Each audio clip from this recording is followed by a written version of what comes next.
And we're live. Welcome to Fun in the Country Basement. I'm Walter with Glenn. Well, he was there. And Christopher Riley's in the basement. So, Chris, since Glenn disappeared, go ahead and start us off, buddy. Well, I'm going to do it again today, unfortunately.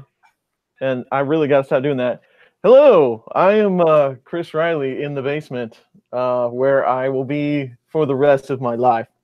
They don't let me out of here very often, and I've been down here a lot recently trying to put out content. And it's just not going as well as it could or has been in the past. But hey, it's Sunday. It's just another day of trying to get stuff done before Monday, and it is fun in the country basement. And it's always a good time hanging out, chatting with you all. And Glenn is back, so we'll let him go. I am back. I'm no surprise to the world, fighting technical difficulties today. So I have my tablet, my laptop, and the computer, and we're going to figure out which one of these will work with Google Hangouts. But I am Glenn from Fun King 3D, and I haven't been making content either. I have to admit, I've had a really, I guess, like writer's block.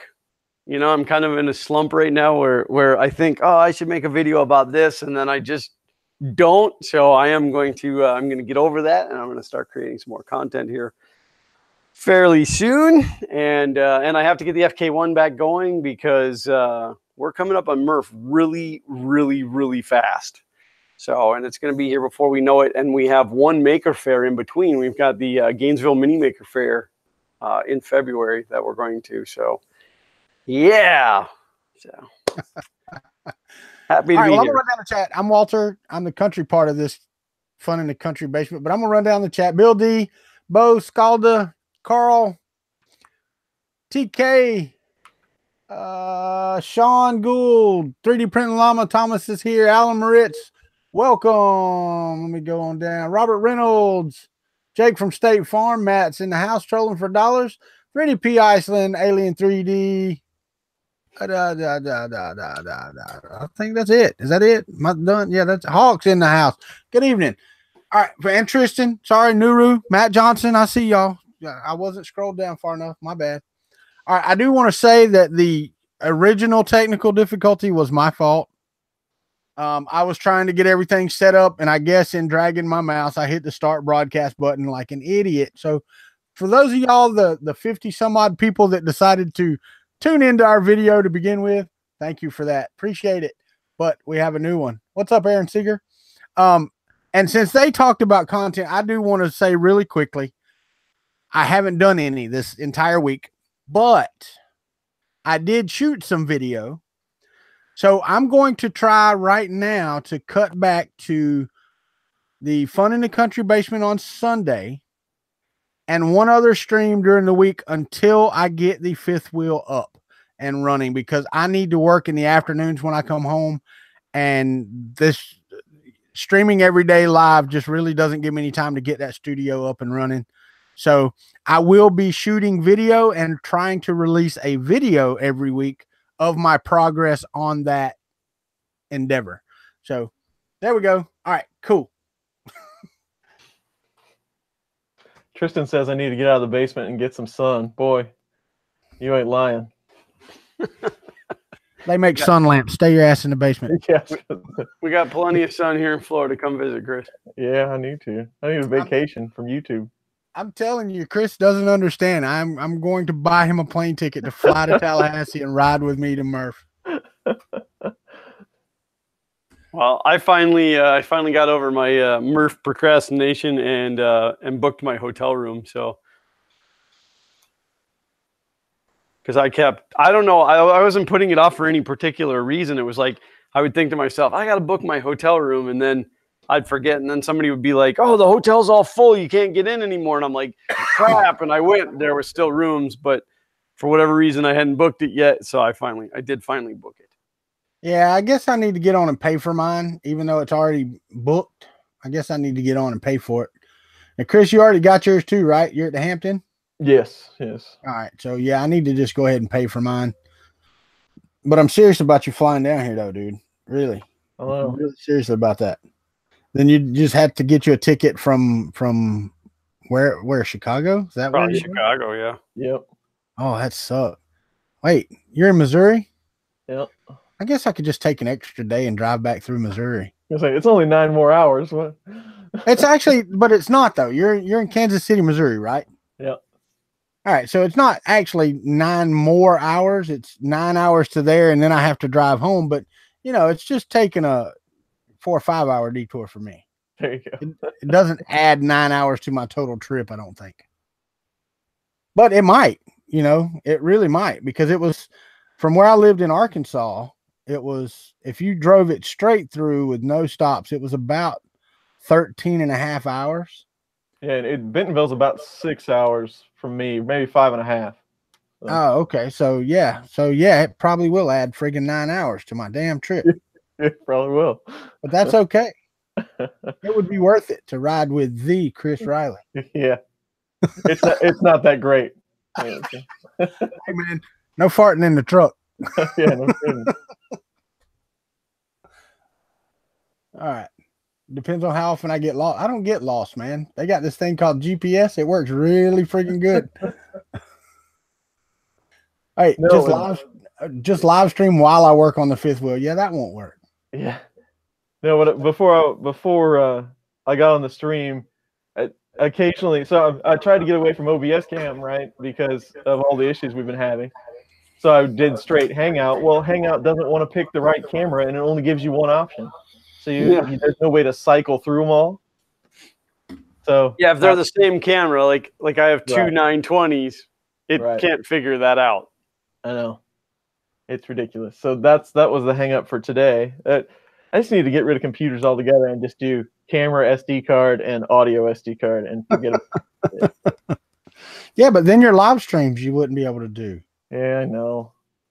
I got so many live streams to do, and I don't want to sound like it's just been one of those days. I'm tired today, so I'm complaining, but I've got so many live streams that I got to get done, and there's so much content that needs to get done. But Glenn, I know how you feel. It must be just this time of year. It's like, man, I got to get this done, or I gotta figure out something else, another idea or something. I think it's just the holidays are over. Well, that's it. I was in holiday mode, and then I had a week and a half off of work. And so I promised my wife that I would not spend a week and a half sitting around on my thumbs, that I would get some stuff done around the house. And you guys, I love full disclosure and transparency. So we've been in the house now like 6 or 7 years, and I've never finished my master bathroom.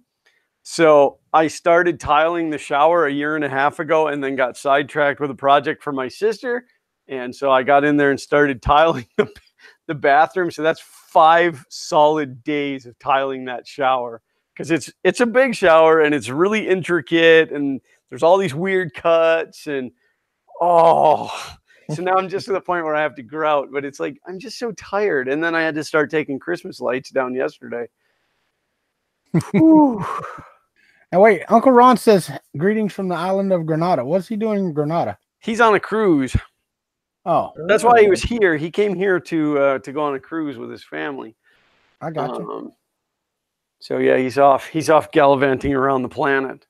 And Hawk said he hopes we had a great Christmas. We did. And I don't know, Glenn and Chris, did y'all see my tweet picture from yesterday with Mrs. Kuntry in it? Oh, with the gaming system? Yeah, she got centipede. All right, listen, guys. I'm gonna fire up the laptop into Hangouts. So let's see what happens. Let's see what happens. No, I haven't been on the Twitters much. There's a bunch of people that have tweeted at me. I need to get caught up.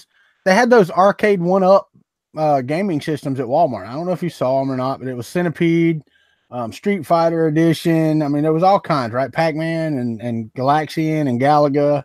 Yeah. Well, her favorite game was Centipede when she was growing up, and then Pac-Man was after that. And I like the Galaxian and Galaga games. Right. So we ended up with Centipede because it came with 4 games. The other 2 only had 2 games on them. So I'm like, okay, that's a better deal, right? So we get it. They had it on sale. It was $100 off. It was $299 at Christmas time. It was $200 when we got it yesterday. So got home, put it together, which was a pain in the ass, but put it together. and I took a picture of her playing it because she played it until, I don't know, 1 o'clock or so this morning. And then she played it a little earlier today, and she does like it. So that's a good plus. But we probably will end up with Pac-Man and the Galaga editions. Nice. Because they're well-built machines, I have to say. They really are. That's cool. Yeah. My wife likes a game called Tapper, and Tapper is not a game that everybody knows. It's a brew tap handle and like an up and down stick. So you run up and down these tables and serve drinks, and she will play that for hours and hours and hours. Really? Yeah. All righty. Oh, Darren Anton, I did wave. Can you guys hear me? No. Yeah. Oh, bummer. Right, I'm killing it on the main machine. The problem is we can see you, not that we can hear you. Well, I can just do this. There, that's better. This is just like stupid crazy what I'm having to go through for all of this. All right, now we get to listen to Glenn cuss while he reinstalls Windows. I have my USB drive and it's ready. I was trying to back some stuff up, but it doesn't seem to be working. And then I have too many mice sitting here, too many trackballs. And hey, Trevor Bailey, Darren Anton, John D is in the house. Britt Hawks 3DP, and Hawk said that he hopes we all had a great Christmas. I did. It's always a great Christmas for me when I can see all my girls and see the grandkids, which the ones in Arizona we did on Skype or whatever, but it was a good get together and we had a great time. So thank you for that, Hawk. Chris wore his Mrs. Claus outfit. Y'all should have seen those pictures. It was amazing. Yeah, Christmas went well. I mean, we didn't have any family fights, which that's kind of typical. Right. I mean, so none of that went down. We got out of it, no injuries. So I call it a win. I am glad that it's over though. Christmas is fine, but only in small doses. Stephen asked, was I fine? Yeah, I'm good, man. Nothing wrong. Just I'm trying to, I want to get moved, and I'm not going to get moved if I sit back here and stream every day into the new RV. So I'm going to have to do that, and I'll release videos doing that. And what's up, Ricky Tanner? There you go. There's a question for Chris, and it's a good one. How are you liking that, Chris? Well, it's a tough question, but so MMU2, they have released, which the palette has released some firmware that I need to update, but Prusa has released some firmware for MMU2 that it makes it a little more accepting of all filaments. So before we were having to use really high class stuff or really dialed in filament to get it to work. I've noticed recently on the newer firmware that I can throw pretty much anything at it, and before you were having to set ramming and stuff just so the tips came out good and not stringy. The new firmware seems to have gotten around some of that. So it has actually become more useful. So I like it a lot better now than I did, even a month ago. So again, I've had, 50, 60 hour prints over and over and over recently here. I just continually run it. And I haven't had any failures in a couple of weeks. So I'm really liking the MMU2. Now palette has some maturing to do. I mean, it works, but the software isn't quite there yet. Like Canvas IO isn't quite there yet. There needs to be better supports and all the stuff that you would expect from a really high-end slicer needs to be baked into Canvas IO. Plus, it doesn't have a lot of failure resiliency. Like if you snap a filament or something happens during the print, it's going to try to kick that one out and go to the next one, but most of the time it fails. Plus, the intricacy inside that palette, if one little piece of filament is floating around in there, you have to take the whole thing apart and find it. So it's kind of apples and oranges, really.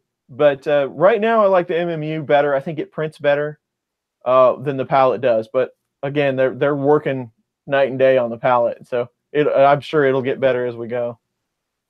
I want to say hey to Mitch, Mike, and Martin for your question. A fifth wheel is just a pull behind camper that attaches differently. On a standard camper, you know, you have a tongue that sits on a ball, and it's a pull behind camper. Well, a fifth wheel has more of a hitch, and it connects more like a semi trailer does. It's got a locking mechanism in the back of your truck that sits right over the axle. So that's why they call it a fifth wheel, because it's right over the axle and it's more part of the truck than just hanging off the ball in the rear end. So that's the fifth wheel. Should try dry lube instead. I know this is newbie. It's not a newbie question. That's a question that a lot of people fight with.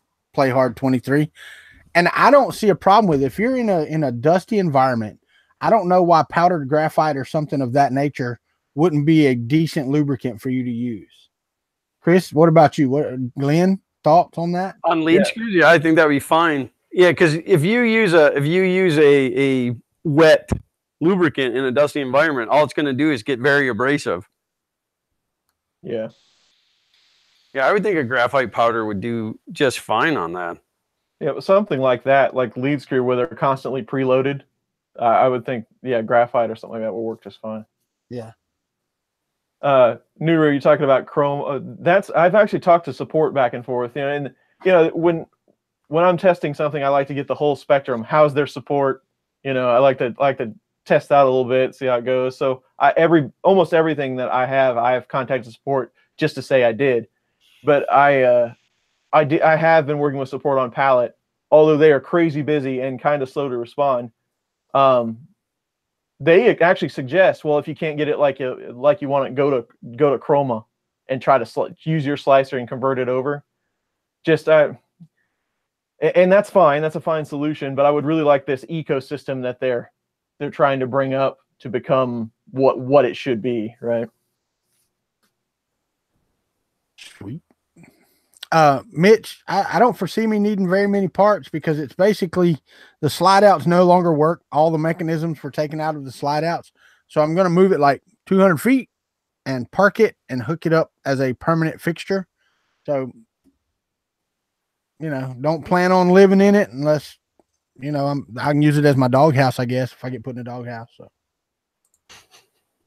that could be the case. Yeah, Chrome is going to be a charge for certain. I don't know how all that's going to go down. I know that they want to do a couple different things in that space. You know, charge for certain features and things like that. But we'll see how all that comes together. Thank you, Hulk. Thank you for the $4.99, and I can go get some tacos with that. I really can. Yep, been throwing down the cash. That's right.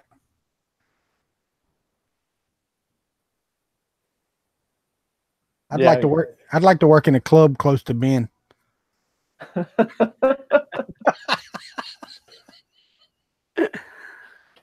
Wait, what are you insinuating there, Chris, with that laughter? That wasn't a joke. I'd be a bartender. I'm just a happy guy. I'd be a bartender. Yeah, Chroma. That web slicer. I'd like to know what their infrastructure was like for all of that. They've had issues because, you know, your Canvas IO and your Canvas Hub are actually linked. So Canvas Hub goes out there and checks it so that you can get into Canvas and then just forward it straight to your Canvas Hub. But it's always broken. They're always not connected. So they have some sort of server issue. So you can bet that they're trying to run all this on AWS. I can't imagine that a Mosaic has a server farm somewhere. So I'd like to know what their infrastructure was like. Welcome, Lulu. Welcome, Mike. Red Light's in the house. And Hawk, you're always welcome, buddy. Everybody's always welcome till they're not. So wait, we should vote on it. How many of y'all think Chris Riley should fly to Tallahassee and ride with me to Murph? I mean, one long trip. Well, Yeah, come on. It's fly south before you drive north. Yeah, the thing about it is from there to from you to here is about 3.5 hours on the plane. Yeah. Right. So it's not too bad. It's not bad. You know, 16 hours is not that long. but we have to go through Ohio, so it may be a little bit longer. I love Ohio. I spent a lot of time there. Still don't get the whole chili on spaghetti thing, but see, Jake from State Farm asked why. How epic would that be? We could do a whole road trip stream. Plug in the camera on the dash and just stream the whole dang trip. All right. Decent results.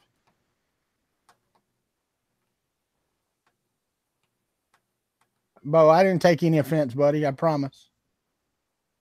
Mr. Kuntry has to make you fried chicken if you fly. There you go. Finally got some decent results with PETG. Yeah. Man, PETG, when it first came out, well, I wouldn't say when it first came out. When it first became available for me, that was the most frustrated I think I've ever been in my life with a 3D printer. The way it likes to stick to itself is just a whole different plane of frustration. Yeah, see, as soon as I started with PETG, I had nothing but good luck with it and fell in love with it. And like now I almost cringe when I have to print PLA. Yeah. Like, oh, PLA, that's not going to be as durable. Yeah, there was a huge curve. That was the thing, though. If you got it working, I mean, your parts were just as good. And once you got your machine dialed in, it was just as easy to print. Yeah, my PETG machine is still down for the moment, though. So, you know, I ordered that hot end from Amazon, and it all showed up except for no nozzle. I mean, it came with a brass nozzle, but I ordered a hardened nozzle, and they ended up refunding my money, and I haven't ordered another one, so I just went and cleaned the other one, and I was going to do that today, but I thought it would be better if I worked on this computer so that I could get my hardware back in order. I mean, who really 3D prints anything anymore anyway? That's so old school. It is. It's such old technology. Ricky Tanner says you got to do it so we can stop in Clarksville again. Hey, Robbie Mack, how are you? And Carl Schoenman, I don't know why you would put chili on spaghetti, but if you like it, go for it. I do, Glenn and Chris, since we're here, I got this package in the mail, and I'm gonna open this package up while we're on air. I got a whole bunch of bubble wrap. I wanted it to be safe. A bunch of bubble, and it was safe. It was very, very safe. So let me. If that is not full of benchies, I'm going to be disappointed. There is not one benchy. I was so happy. I was like, no, sweet. But, yeah, after you open that up, I'll tell you a long story about it. All right. Y'all check out my Racing Stripe Frog. Oh, that's pretty baller.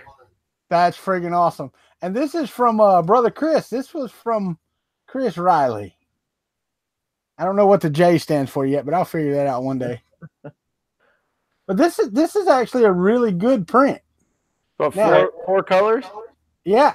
Yep. Wait, 1, 2, 3, 4. Yep, 4 colors. He couldn't do the 5th one. But anyway. I should have done like nostrils or something and made it a 5th color. Yeah, you could have. But it's okay. I like the Racing Stripe thing. Sticking out. There you go. Yeah, so that frog, so I had it all done and I tweeted it out like, you know, this is a Christmas present for someone, you know, in Florida, or I don't remember what I said.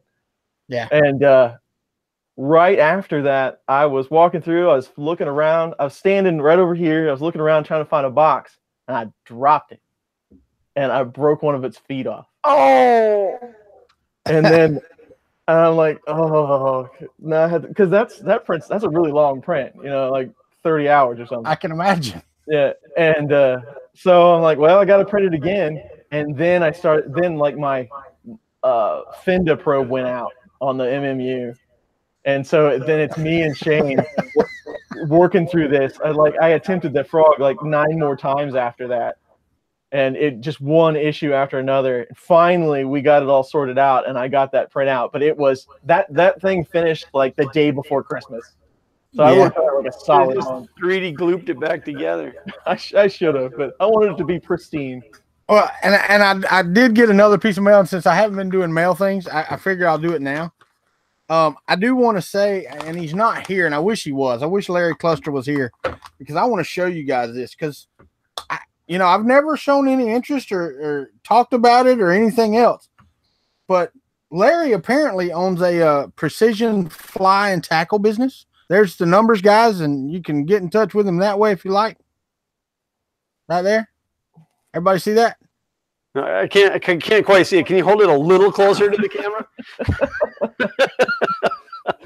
All right, so Larry Cluster did this. I want y'all to check this out. Look at those.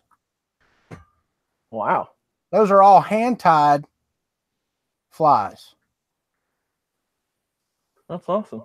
So That's, you might have patience right there, boy. I'm telling you, because one of them had fallen out, right? It was out of the foam, and I had to pick it up, and my fingers are so big over that little bitty fly. I was like, God, how do you even pick it up? And so I just used tweezers and picked it up and put it back in there.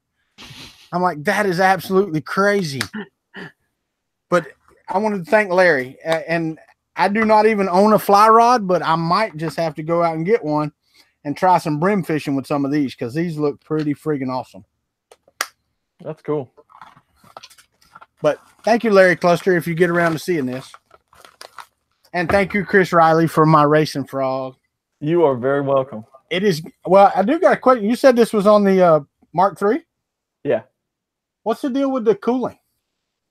Yeah, when you scale that thing up, I'm guessing you get well, actually no, on that one it was so cold down here that I had to run the bed at 75°C. Oh, I got you. Okay. Yeah. Okay. That makes sense. Yeah, it got just a little warm underneath there. Yeah, and that's what it looks like. Because it doesn't look like it's just cooling fan. It looks like it was actually melted up to a certain height up here. Yep, it's just a little too hot. That's the only way. It was, well, I don't even remember what the temperature. It was like 10 degrees or something for a week, and of course that was when I was down here trying to do that. So, if you flew into Tallahassee, you wouldn't have to worry about temperatures like that. Hey, it worked for getting him on friggin' Twitter. I mean, yeah, you hound him enough. He eventually gives in to peer pressure. It may take years, peer pressure, man. But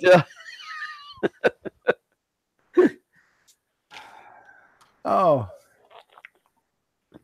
yeah. Sean Gould said some of those take as long to tie as waiting for that print to finish. Yeah, no kidding. But I just thought it was really cool because that's a lot of time spent, winding and tying flies. That was friggin' awesome.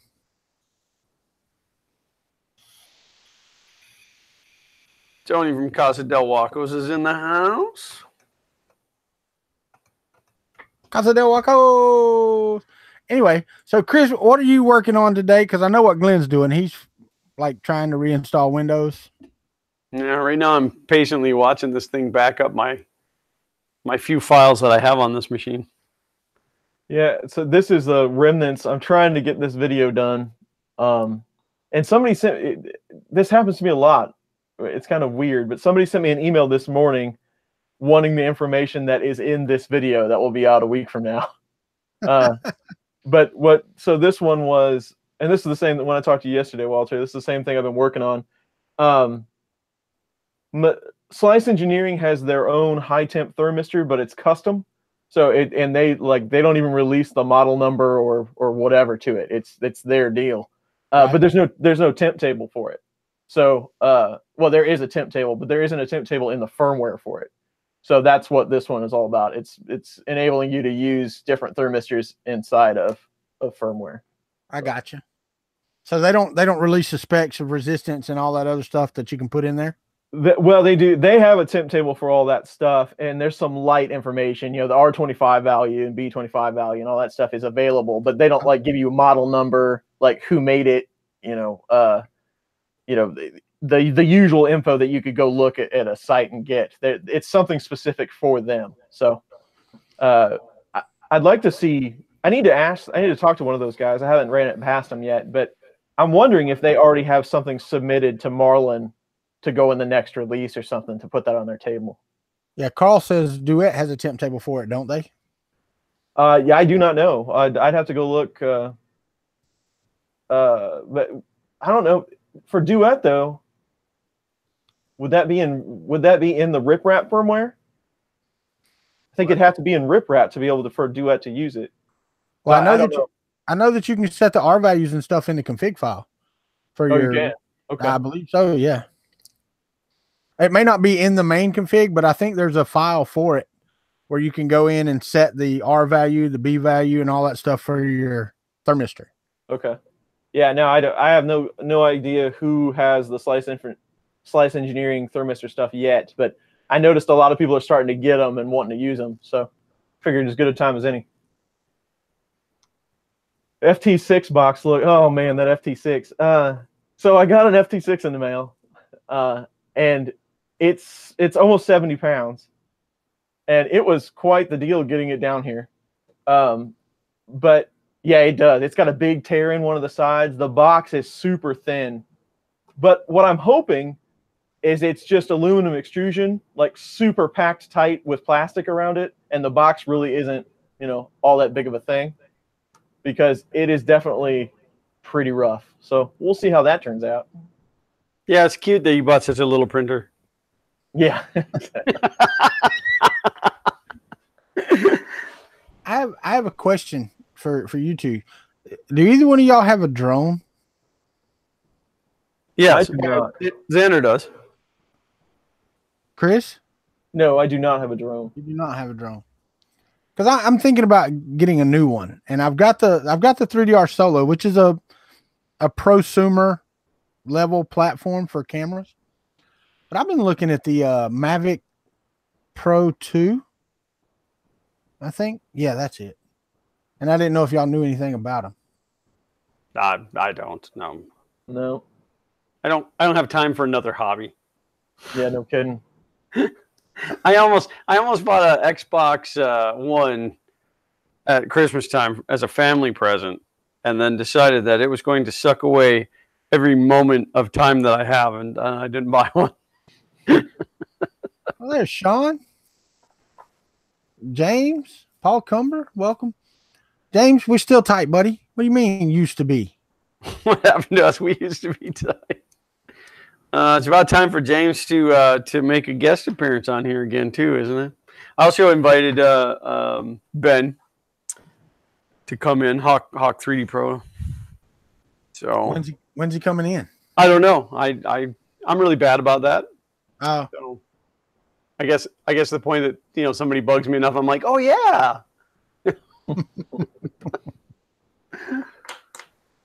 All right. So yeah, Clipper so far, Sean. I really don't have any information for you on how Clipper works better than one thing or the other. I haven't done enough testing yet.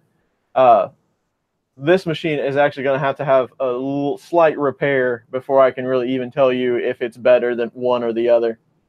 I'm thinking about grabbing another machine and putting Clipper on it, but I don't know which one that would be and when I'm going to get around to it. So maybe the CR10 could go with Clipper. That might work okay.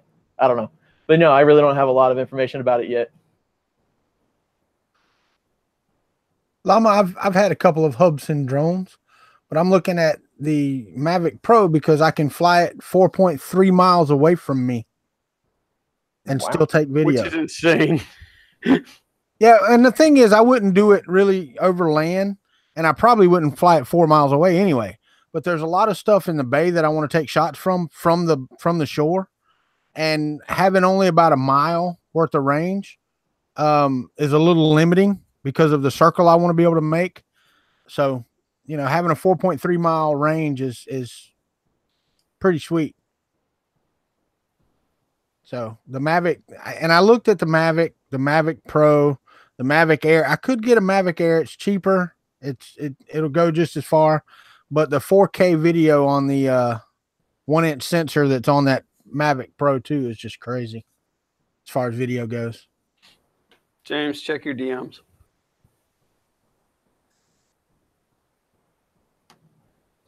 Yeah, we need to have Ricky Tanner on here.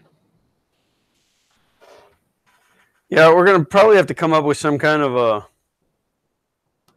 an online schedule for forget. I suppose I could just throw a slot. You know, one of these days I'm gonna let you guys into the back end of Fun and Country Basement. Yeah, one of these days you keep talking about it. It's all set up. I just have to send you guys your username and passwords, which I picked you guys some crazy, crazy passwords that you'll never remember. Oh, great. So I don't know. I let the computer generate it, but Paul, I have not gotten your Christmas card. We did check the post office box last week. I don't know, earlier this past week, but it wasn't there yet. So, Justin 3D, are you talking about the Christmas UFO box? Because if you are, I'm probably not going to do a opening on that.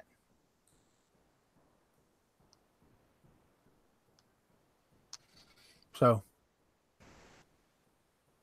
Colorado still has open drone hunting season.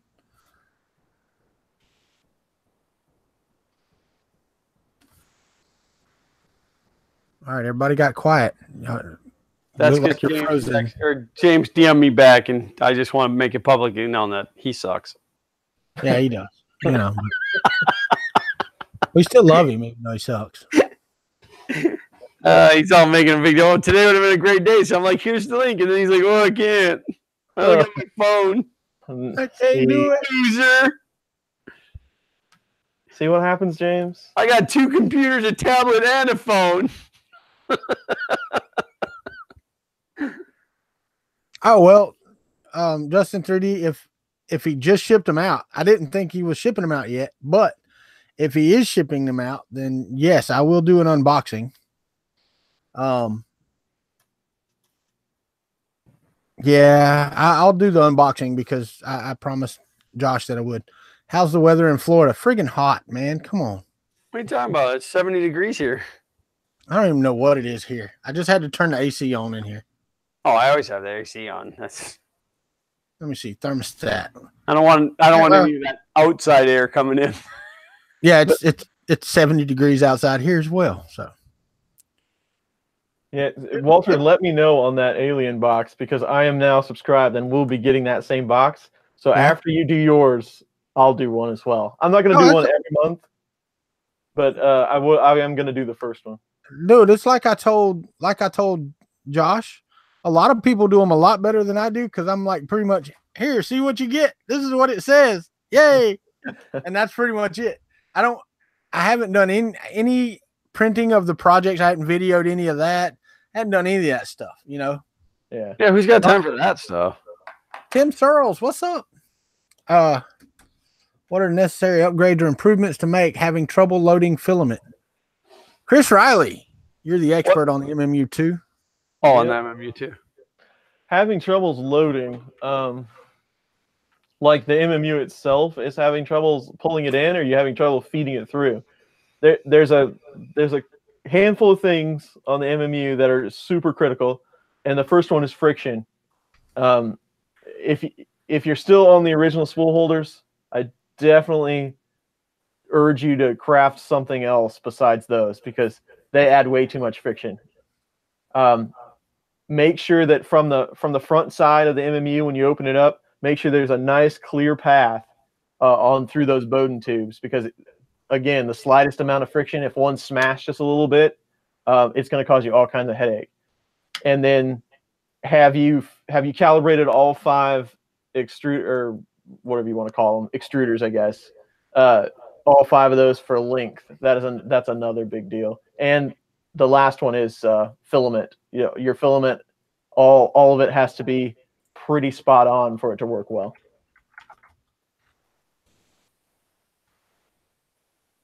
James said, I take back everything nice I said about the flying bear ghost.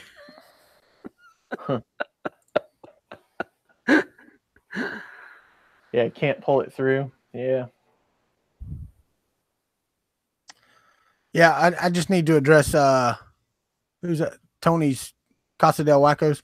The FAA has actually approved beyond line of sight drone utility and usage. So I know it's the thing is I can fly mine 100 feet and I'm out of line of sight. I mean, I'm surrounded by trees, so I have this little opening. I fly up, and anywhere I fly is out of line of sight. Tom, 3D printing llama. I as far as a video from Joel, I didn't get anything from Joel, so I'm not sure what you're talking about.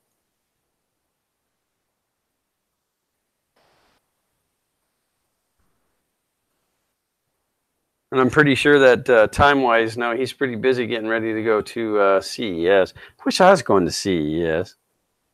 I'd like to go to CES. I just don't want to travel to CES. Well, I don't think they're going to bring it to you, so. I don't know. They don't ever bring anything to me.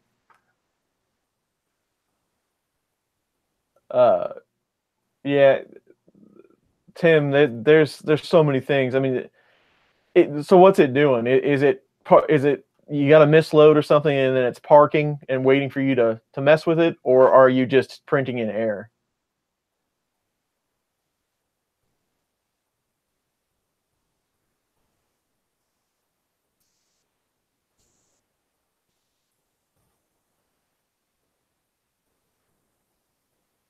Tom Llama, I do Mailbag Monday if that question was to me, but I only do it when I have mail. Well, see, that was me. I was doing what was I doing? Mail thing Thursday. Right. The problem was I didn't get any mail for like a month or a month and a half, and then I got like one piece here and one piece there, and I don't like holding mail to like make enough for a video. You know what I mean? Well, yeah, I wouldn't hold it for very long, but yeah, I hold it through the week and shoot a video so that. Yeah, I've just been opening live on the air. So, and Casa del Huacos, I didn't want to step on your toe because I don't know anything about the regulations for drone flying because everywhere here is out of sight. Tom, I check my PO box on Fridays, but usually in the morning. So if it didn't get here until Friday, it would have been after I was at the post office. So, but I will definitely check again. Thank you in advance for whatever it is. I think. All right. Just in 3D, this one is back. The log is currently back to Marlin, but I've got all the Clipper stuff is saved off, so I can just flash it again if I want to. I am going to go back to it. So that's a question for Walter and Glenn or anybody in the chat, really. What are so you have an 8-bit board. Let's just say ramps, and it's a Mega, right? What are the firmwares you can use? So you got Marlin, you got Clipper, you got Repetier, and you got RipRap. What else is there? Other than customs, I don't know. You're talking open source. I have no idea. Yeah. Because I'd really like to do all 4. I think that would be interesting. Okay, so now we have an install for all 4, but I don't want to leave anything out. But I'd like to have a benchy from each one and just take a look at it, basically. Right. I was sitting around the other day thinking, I was like, well, I really can't think of anything. I mean, you could go way back like Sprinter or something, something crazy that you would never, that's not supported and you'd never use. But that's really it as far as, functional firmware that I can think of. Ricky Tanner is leaving us for the night. He's got to go sing for his supper. Thank you for being here, Ricky. See you, Ricky. Later, Ricky. And Tim Searle said that it's getting just past the fender and then stops. Said length is calibrated for each, and then it also doesn't seem to unload far enough. Getting just past the fender and stop. That sounds like you got a bad fender, maybe.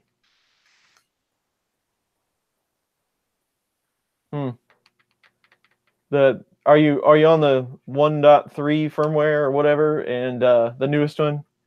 And how do the tips of the filament look? Are they real stringy? You might pull that fender out of there and just see if it does light up on the top. It's really hard to see unless you're straight on it. You might pull that out of there and see if it's lighting and stick it on some metal and see if it's actually triggering decent. The biggest problem I have with mine now is the fender. If you use cheap filament, it'll grind that filament a little bit, and those particles will get in the probe shaft where that ball is trying to move up and down, and it won't trigger correctly. So I have to get in there and, get some canned air after it or something, but then it starts working again. But that's like every 100 hours of print. I mean, it's not real often. Every 100 hours of print, so every 2 prints? 2 prints, yeah. Once a week, 2 prints. Every other print. That's pretty much right. Good thing, I have to say though, good thing that Mark III is quiet because it runs nonstop. It would absolutely drive everyone in the house crazy if it wasn't as quiet as it is. We were talking, I don't know if it was us or somebody else, but we were talking the Mark III. I really want another Mark III because the MMU monopolizes all of its time. I'd like to have another one just to print some stuff on. Well, what you need to do is give Prusa some more of Chris Riley's money. It's really easy to get him. You just send him this money, and he'll send you a printer. I mean, matter of fact, you send him enough, he'll send it to you already put together and tested. That's true. That's true.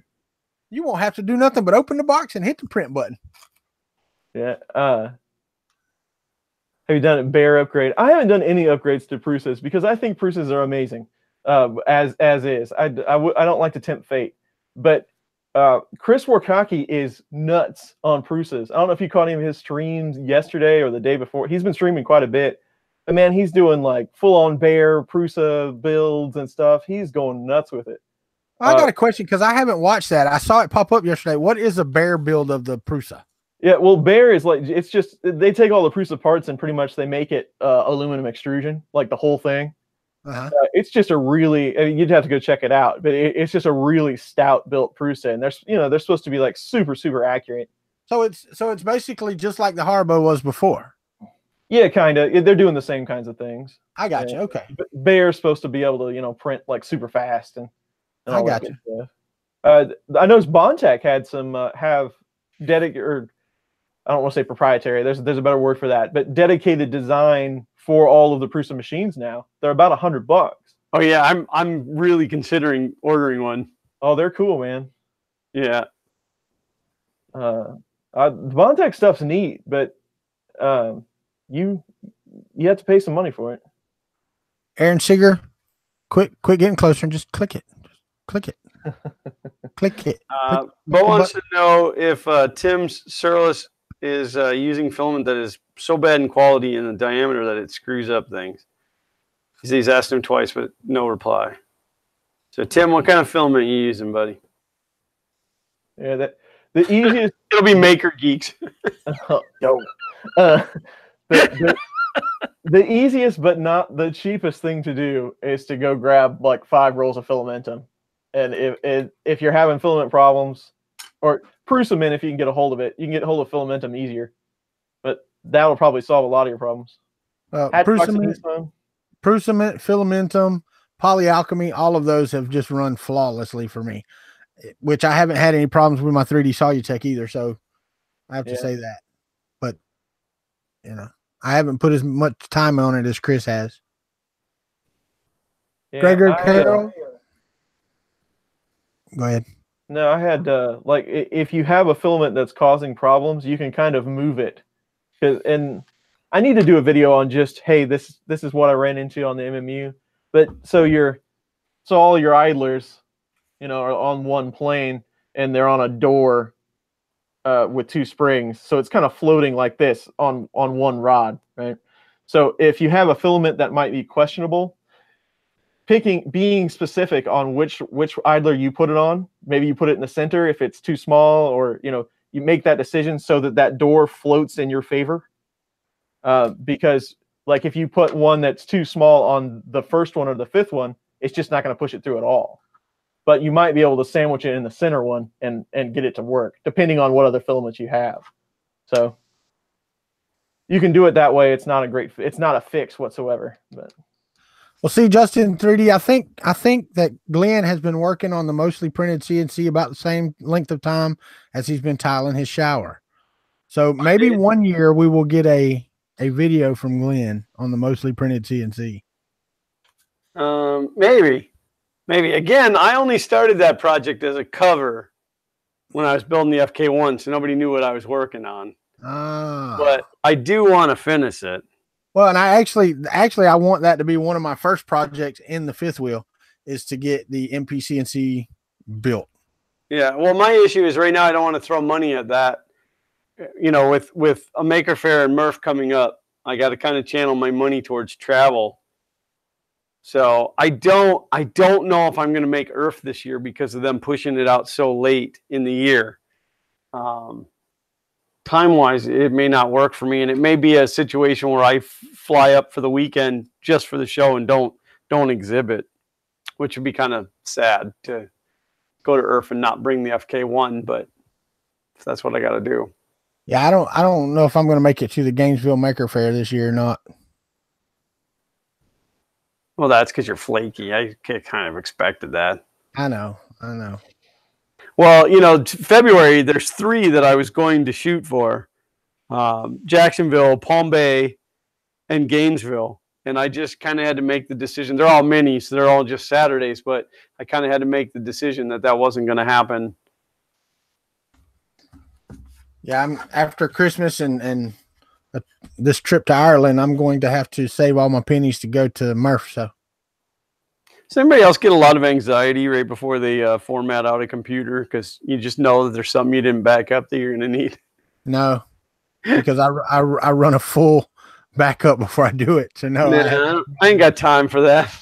Well, we know, but every time I do it, like 15 minutes later, I was like, oh, I should have saved that. Bo, Hatchbox and eSun good enough for the MMU? Maybe. I couldn't tell you how consistent they were, really. That's me. eSun's I've run a lot of Hatchbox, but I couldn't tell you consistency. I mean, I guess that's not true. It's consistently the same size per roll, but I don't know if it's consistent roll to roll. Right. Yeah, and we're talking consistent, within 100 micron. I mean, we're talking really consistent, right? Yeah. So, yeah. So 0.6 on a directorized extruder, you don't care, you know.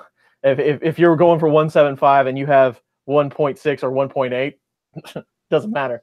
But on MMU, it does completely matter. Right. Hey there, Gregory Carroll. Yeah, I can pronounce that. Kathy O'Malley, welcome. Who else we got? Whatever Maker. I didn't get him a while ago. But yeah, that's all I can say about that, because eSun makes a lot of filament. I mean, they make a lot of filament. As far as consistency roll to roll, I couldn't tell you. I would have to imagine, as big as they are, that it is fairly consistent. I would hope so. I would as well. There's an update. There's an update pending on this machine. There's always an update.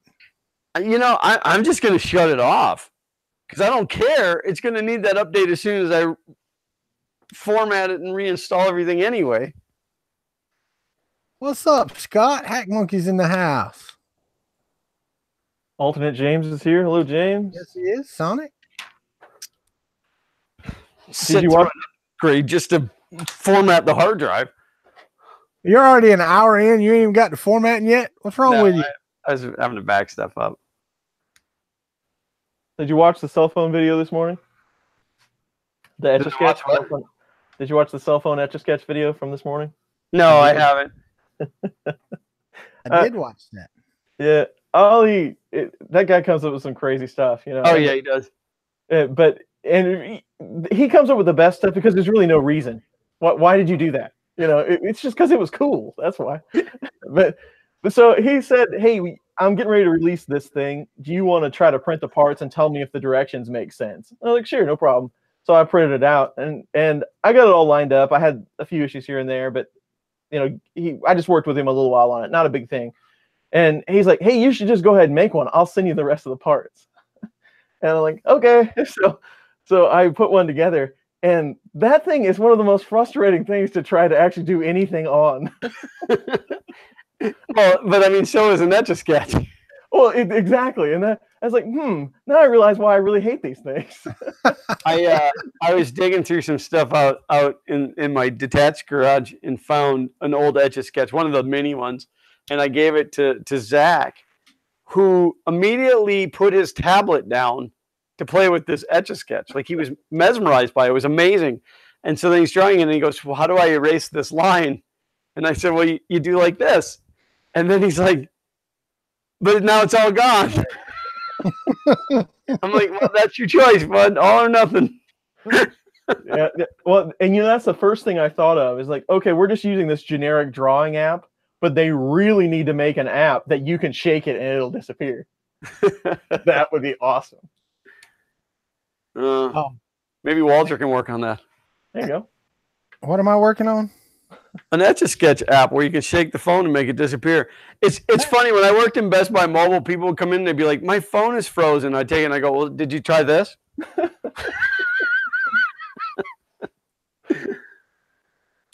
I swear. I think they've already got one, by the way. Oh, really? I think so. I think there's an Etch-a-Sketch app for the phone for Android. I'll have to go check it out. Matt, from How I Do It, said we needed to look at Twitter. And since neither one of y'all are going to look at Twitter right now, I'll tell you why. Because it looks like he's driving down the road. There's a car beside him, so I'm assuming he's in traffic. And he's got the phone stuck in his hoodie, in his jacket hood, so that he can be listening to the show while he's driving down the road. Thank you, Matt. Appreciate that. But be safe, Matt. Don't be doing anything crazy. Yeah. Sean Gould is correct. If your phone is frozen, stick it in the oven. There you go. I don't want Fun of the Country Basin to cause any motor accidents. That would be no, definitely don't want that on our conscience. The thing about it is, Jen is the one that took the picture, so she's sitting right beside him.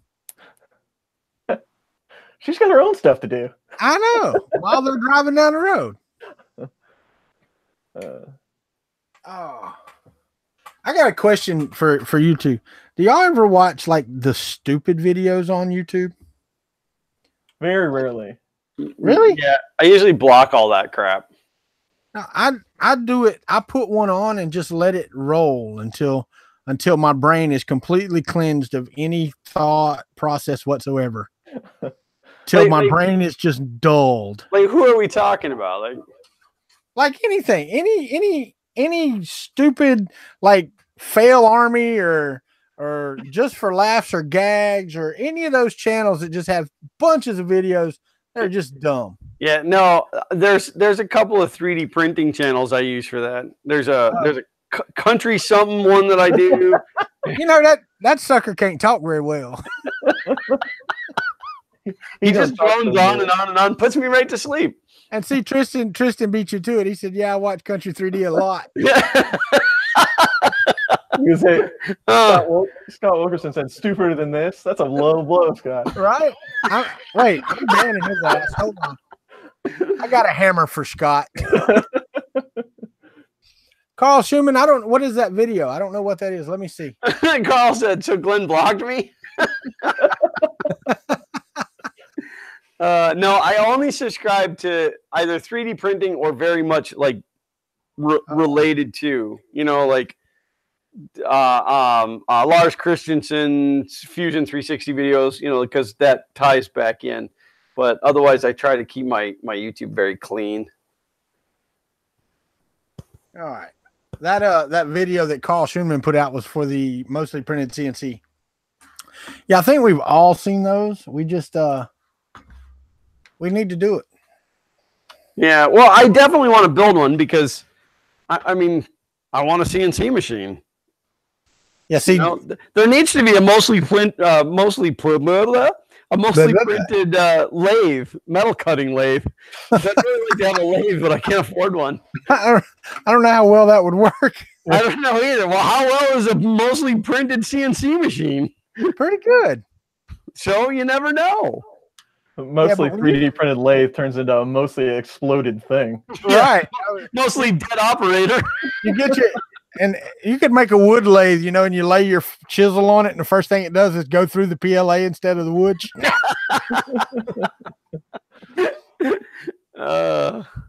Jennifer said they're on their way to pick up her glitter. And I don't know if y'all follow Jennifer on Facebook or Chris doesn't for sure. And Glenn probably doesn't because his blood pressure goes up on Facebook. Oh God. But she is doing the acrylic cups. I don't know if y'all have seen those. Well, I Where see they- posts on Twitter about that. Yeah, where they do the rotating cups, and they do the acrylic or epoxy or whatever the hell it Epoxy, is. I can't remember. Oh yeah. Yeah, my daughter's into doing that, but she does glitter and some cloth wrap stuff, and she did one. I think it was yesterday or this morning. I can't remember, but it looked really good. So Cool. oh yeah. wow, No, Carl the Carl cable is one is. there. You go. Carl is thinking about challenging challenging him to a you. big print off at Murph. The problem is there's only 2 days. For me to fill that bed with something, it's like 15 days. So, and I'm hoping my audio is clipping. I'm hoping that that I can get that thing. I don't know why. I'm hoping that I can get that thing up and running well enough, early enough that I can get a big print done before Murph.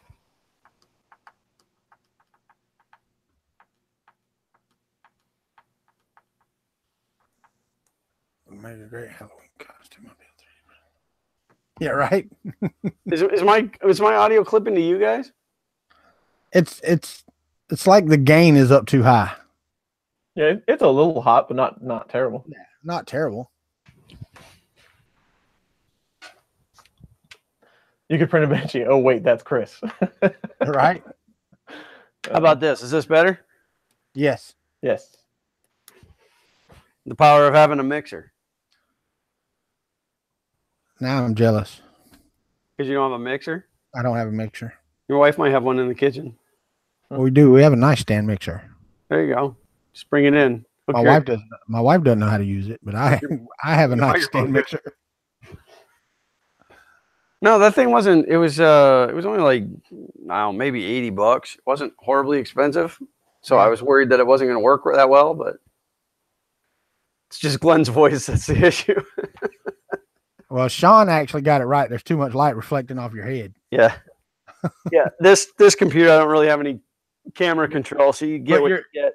Your powder person isn't doing their job. Yeah. I can get my Rastafarian cap with the dreads and put that on. That No, Rastafarian thank you, hat. John. Thank you for letting me know. You guys always have to let us know when there's technical difficulties.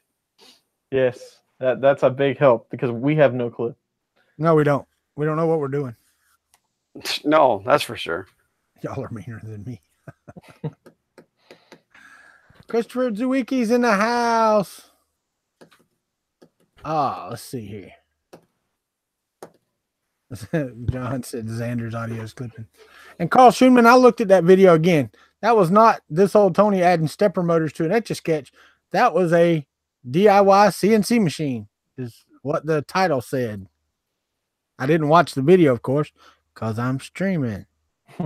We should all build the MP CNC at the same time.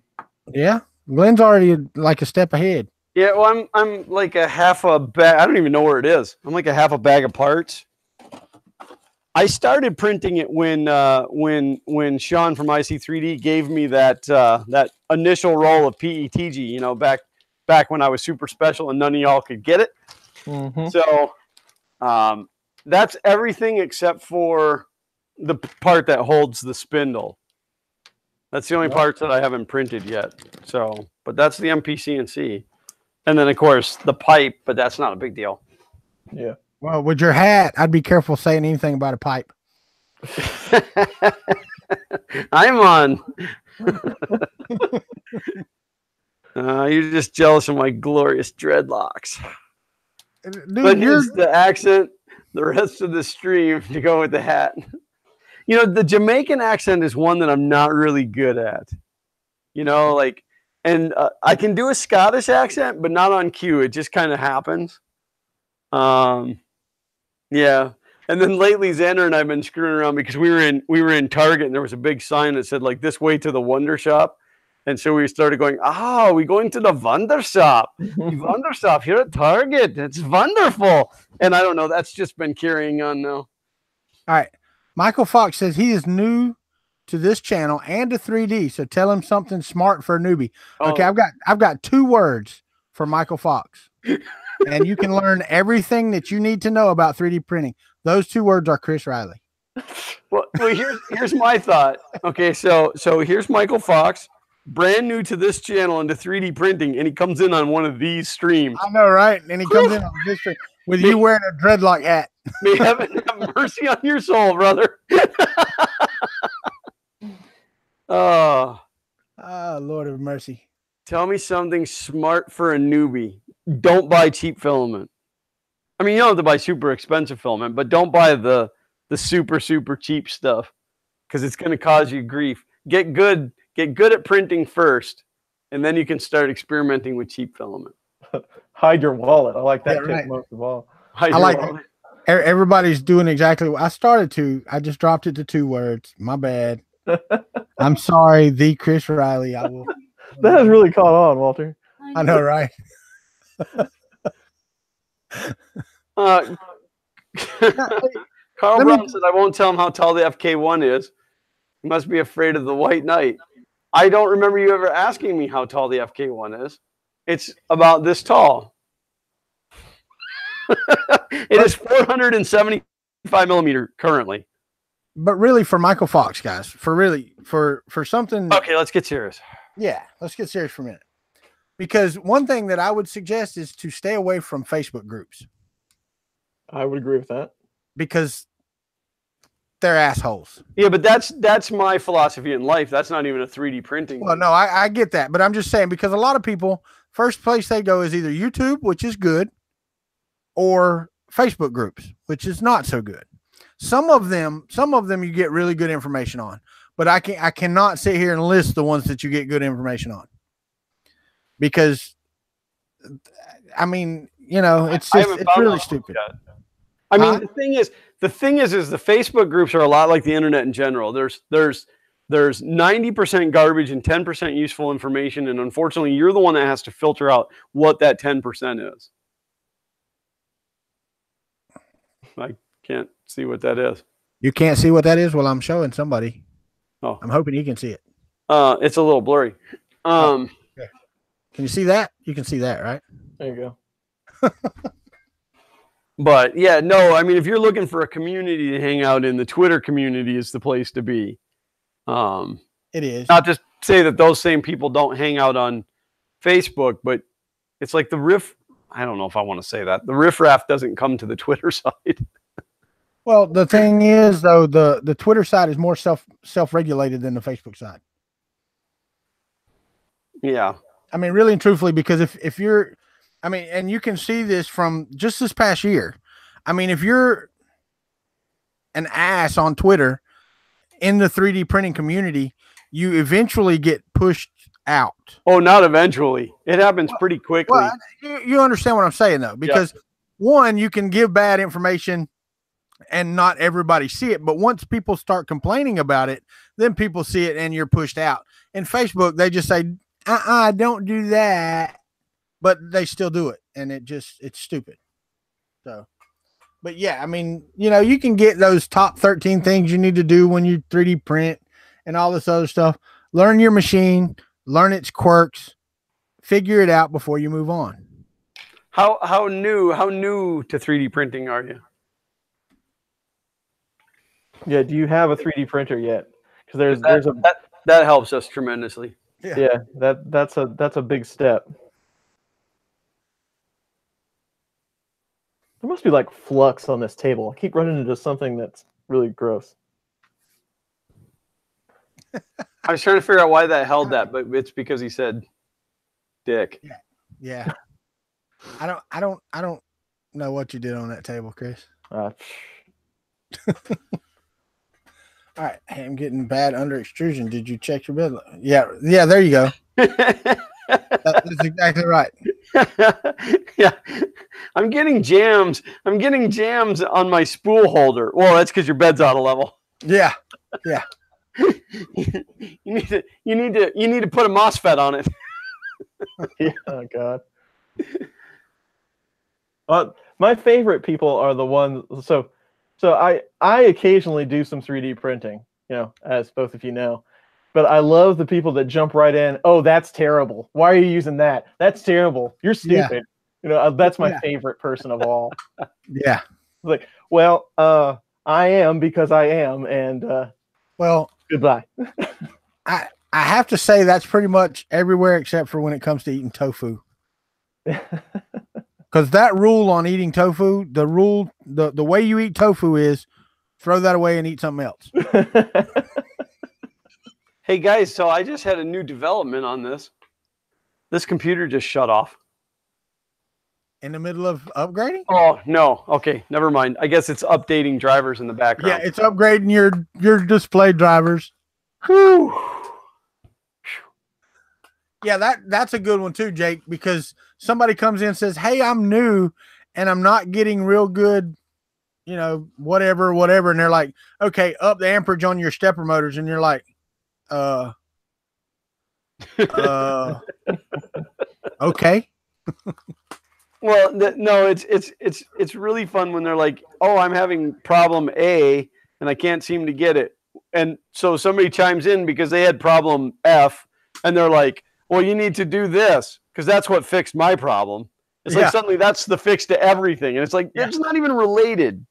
Yeah, I like the that other one that too. drives me crazy about the Facebook groups is somebody will ask a question. How do I do this? And the very first reply will be the answer. And there's still 200 more comments on it with a bunch of stuff that's wrong and stuff like, well, you need to just kill yourself. And then like some right answers in there too. It's like, you're so excited to answer. You didn't bother to read it. The first guy already answered it. Yeah, what was it? Somebody, there was a picture. The one of the wires had broke off from the power supply. First of all, the mains coming in were not terminated. They were stripped and stuck under the screws. Okay? That's a no-no. To those of you out there that don't know, don't do that. Jake said, I'm getting angry. Just passionate, brother. Just passionate. So one of the wires had broke off, and people were like, well, you need to put your tongue on there and see if that one's one of the hot ones. And it's like, if somebody didn't know, and they're like, oh, okay. You're absolutely right. You're absolutely right, Glenn. Because there are people out there that don't know, and they'll stick their freaking tongue to the end of an extension cord. And then what if this guy is on 220?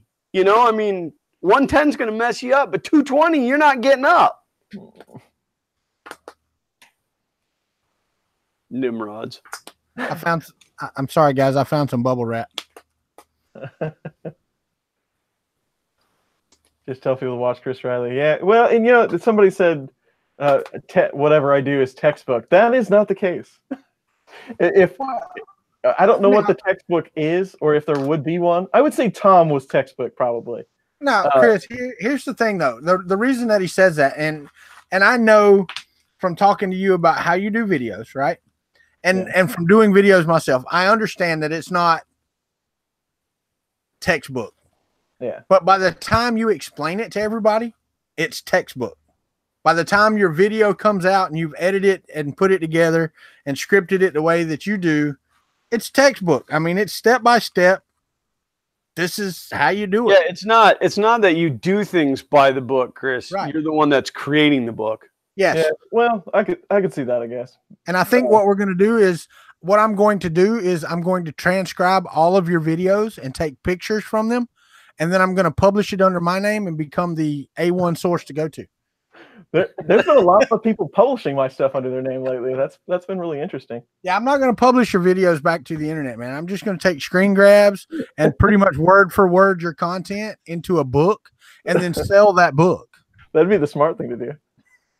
Instead of trying to post it back to YouTube like everyone else does. It'd be the Kuntry 3D guide to goodness. Yeah, but that's the thing, about 3D printing. There's probably a right way to do a lot of this stuff, but then there's the way that worked, and that's what I do. It worked. I might not know all the terms or the math that came into it, but hey, it worked. And oh, by the way, I'm showing you how to do this, and I just. You don't have to, if it's the wrong way, that's fine too. But it did work. And you talking about not knowing the terminology and stuff like that. That's one reason I hate having to go to a new job as a programmer nowadays, because I've been doing it so long that I know how to program, but they come in and they're like, do you know what such and such is? And I'm like, nope. I have no idea what that is. Do you know what this is? No, I don't. Oh, well, do this right here with pen and paper. So I write everything with pen and paper. They're like, well, you use this right here. And I'm like, I have no idea what the hell you just said, but okay, if you said I used it. Yeah, stuff that's been around forever that they have new terminology for or something in programming. And I'm like, okay. Yeah. But yeah, people get really wordy too. Like they do. They hear something and want to use it. Yeah. Michael Fox said he has an ANET A8 on the way, and it's his first printer. So that brings up a whole bunch of new advice, because you're going to get a lot of people saying to you, "Oh, that printer is going to burn your house down. It's going to." Just make sure you build it right. Make sure that you put spade connectors on the end of the mains. I would put spade connectors on all the wires. And make sure that cable management is number one. Make sure all the wires are tied, that your heater cartridge cannot fall out and lay on the bed, and then immediately upgrade it to Marlin firmware. That would be my advice. Well, I have to say, I can't disagree with his statement that it's a good printer to learn with. Absolutely. Because you will learn every damn thing you need to know about how to make one safe and make it print if you really want to. Yeah, well, and on top of that, it's not only a good machine to learn with, it's not the worst machine you could get. I mean, there are other ones that they're gonna give you a lot harder time than an A8. So say what you want. If you're safe and you follow the rules and maybe improve it a little bit, there's nothing wrong with an 8. They're good for the money.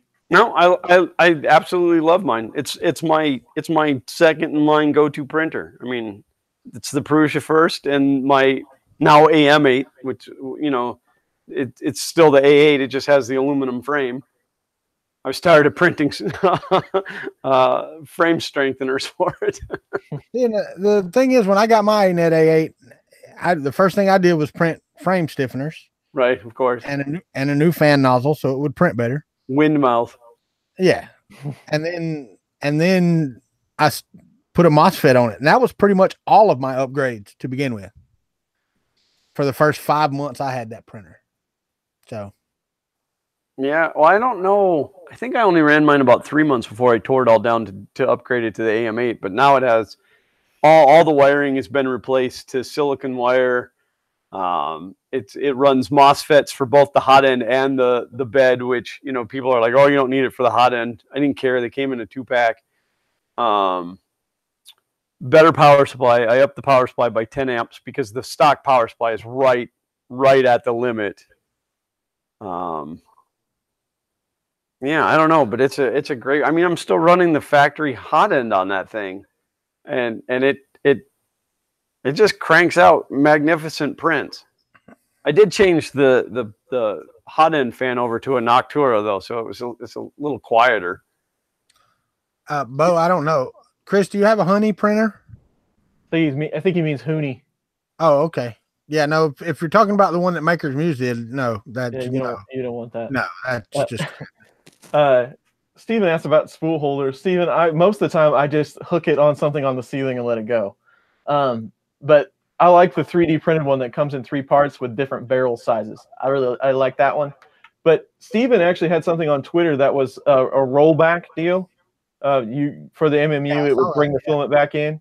I got about half of that printed and then never went back to it because I got sidetracked on something else. But I am going to try to check that out eventually. And he also made a statement, A8, why A8 get a Creality ender? And I think that's a valid point.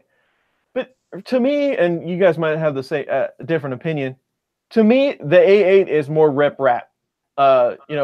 Usual suspect. This is i3 at its best. Not at its best, but the i3 concept through and through. I would say the A8. The Ender stuff and the Creality stuff it's made a certain way to get around that original design to make it cheaper, but to make it more stable, I guess. Make it easier to get into quickly. The A8 is just pretty much grassroots. Here's some plastic. Here's some smooth rods and some threaded rods, go. No, I completely agree with that. And Well, the thing is, you're not going to learn as much with the Ender 3 or whatever as you are with the A8. I'm sorry, but to make the A8, exactly what I was going to say. The Ender 3 is already too assembled. By having to physically put every screw, nut, and bolt into that A8, you're going to learn more about it.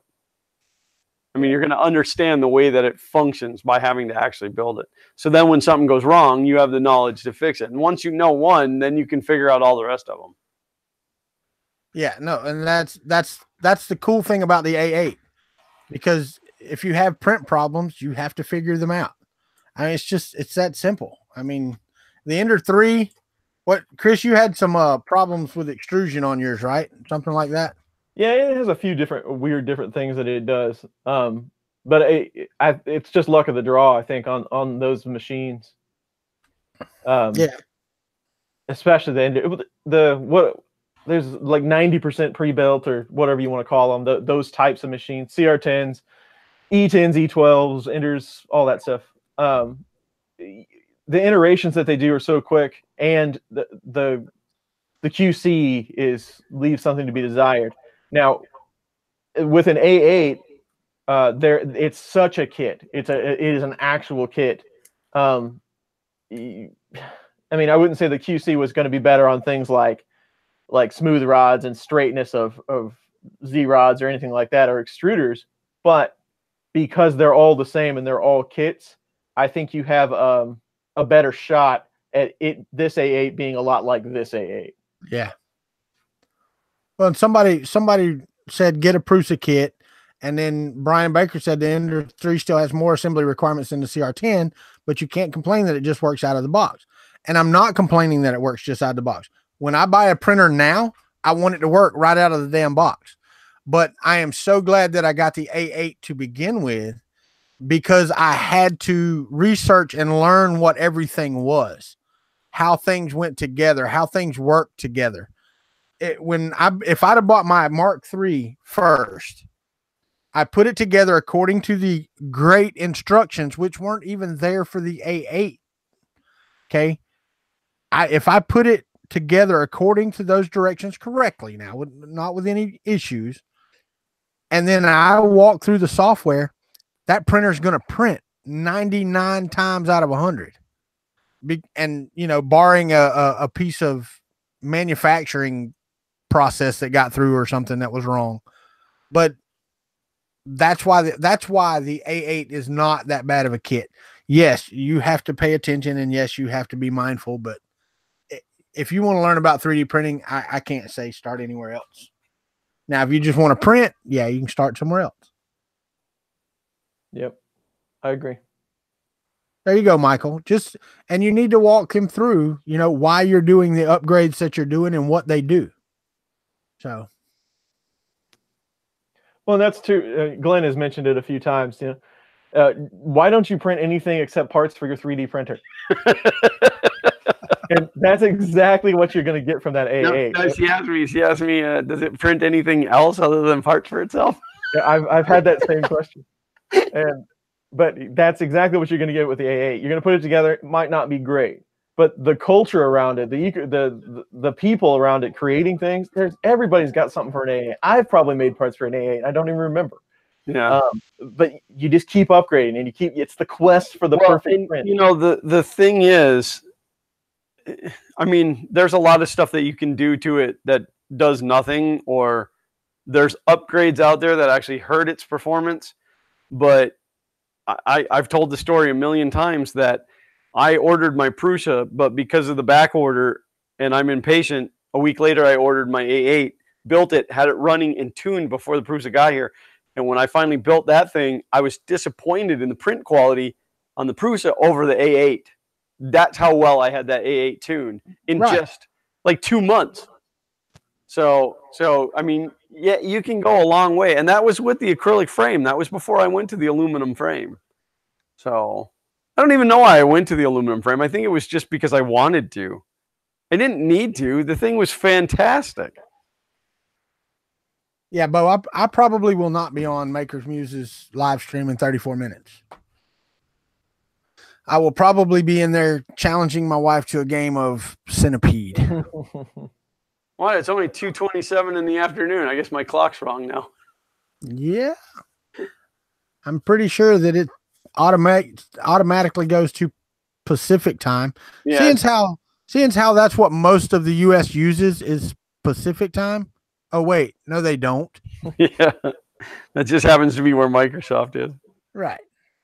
Yeah, Aaron, that's a term that I've used since I started, and I got started with a buddy, so he had the same printer that I did, and we kind of jumped into the kits. He actually had printers that were out of the box, ready to go printers, like higher end machines, but we got into kits at the same time. So it was like, well, what'd you do? What'd you do different? What'd you do different? You know, and it's the quest. How good can it print? You know, can I make some more parts? And that's the part that that really got me, you know, into this whole thing. It's like, this thing is healing itself and making itself better. That is amazing, you know. And then you just keep going, and then you end up in a basement full of printers, or in a trailer, or in a house, or you're upstairs. Right. So yeah, well, me soon to be in a fifth wheel. Woohoo! Because I don't have any more room for any more printers. Yep. Later, Casa del Wackos. But yeah, I mean, and that's why my video on my A8 is the greatest printer I've ever owned. It's not clickbait. It's not, I mean, I go on to explain why I think that was the greatest printer for me to have ever owned. Because is it the best I've ever owned? No. But it taught me the most of any printer I've ever owned. Yeah, and I have to say, MMU2 is coming close. Yeah, I have to say, if you're new to 3D printing and you have, especially if you have an A8, go watch the video Walter did on the A8. It's not the greatest video in the world, but he sits down and explains exactly what he ran into and what he did. You know, just a guy that bought an A8. It's actually it's pretty good watch. Thank you, Chris. I appreciate that. Yeah, I've watched it through. It's like, yeah, well, that's about right. You know? That was probably the crappiest video I've ever shot. I think. I don't know. Yeah, it was honest. It was completely honest. No, it was. It was an honest look at me having an A8 and my journey with that printer. Yeah. I mean, and a matter of fact, I believe I even stated in there, because that was like my 5th month having it. And I was going to talk about not having to do the bed upgrade or the bed fixing and all that stuff. But like a week before I shot the video, damn sure saw some burnt marks on my bed wires.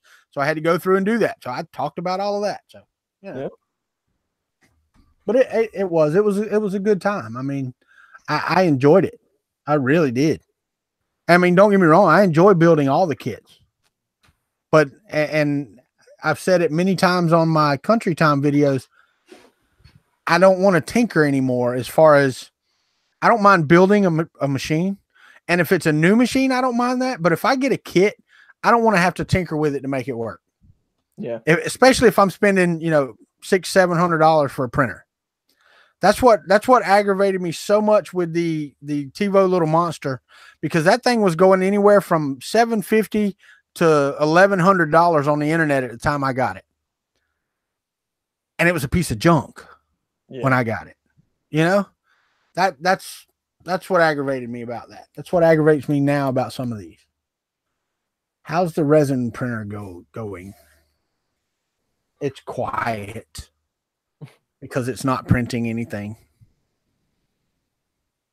I have not started a print. I do want to do this rewinder thing though. That's pretty cool looking.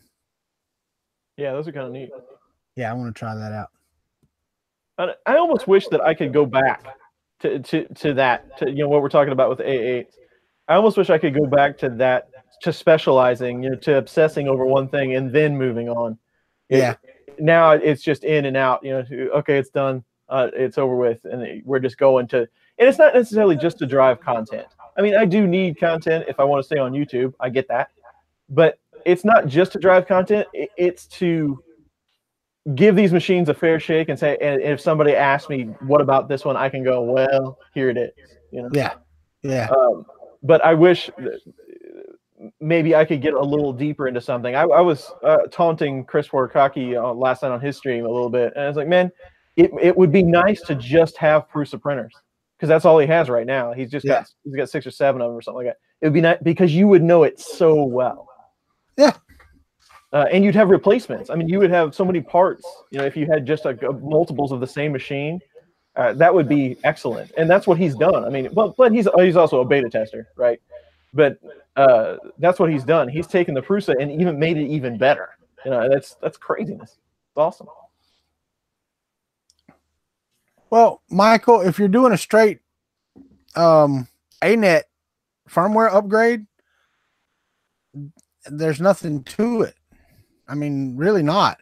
Now, I mean, if you're changing it from the ANET firmware to the Marlin or one of the other 8-bit firmwares, it can be dicey. I mean, if you don't have, I can't remember whose tutorial I followed to do it, but it wasn't bad. No, but if you don't have a bootloader, because some of them don't come with a bootloader, then you have to have a programmer. Yeah, that's the only really tricky part. I don't do the A8s not come with the bootloader? I know some of the newer boards didn't, but yeah, I'm not sure, Glenn. I don't remember. The last one that I even touched was the one I gave you. Yeah, which is still humming along beautifully. Well, that's good. I'm glad it worked for you, but I actually made my own bootloader. I don't know. I should have done it. Should have done a video on this. Yeah, that's the problem, is like stuff like that. I'm like, I should make a video on this, and then I'm like, I just need to get it done. Yeah, I know, and that was me. I was trying to flash a firmware, and I should have did a video on it. There you go, Chris. Build a bootloader, bootloader burner, whatever these things are called. What are they called? Is that a nano? Yeah. Is it a nano or a micro?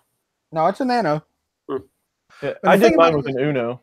It aggravates me because, and you can see that, right? The USB connector on there. Oh yeah, yeah.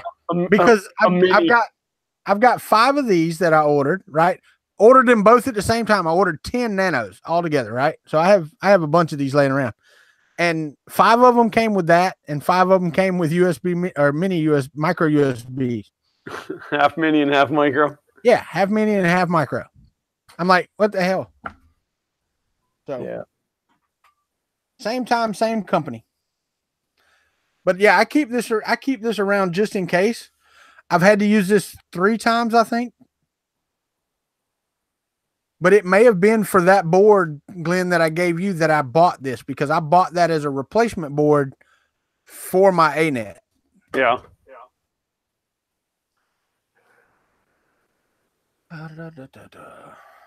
Clipper, may dabble in it someday. Yeah, I don't know how Chris feels, but I'm gonna wait until Clipper gets a little more mature, is what I'll call it. Yeah, so Clipper's one of those things.